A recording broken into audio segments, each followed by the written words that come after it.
Hi there, it's April at the Watercrest.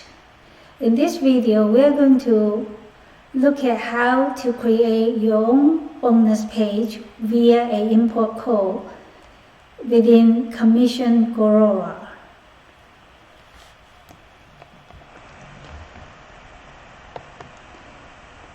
So for those who don't know, Comission Gorora is an application that allows you to create bonus pages that embedded your affiliate link in there so you can offer that to your inside your email or your videos and Facebook little page, all kinds of media, social media.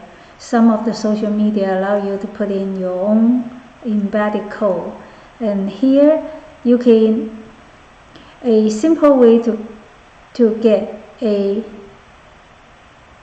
bonus page created. It's by an import code, and this is what we are going to do. Inside Comission Gorora, there is a place called a tab called New Page. You click on the new page. Actually, I'm sorry. Okay.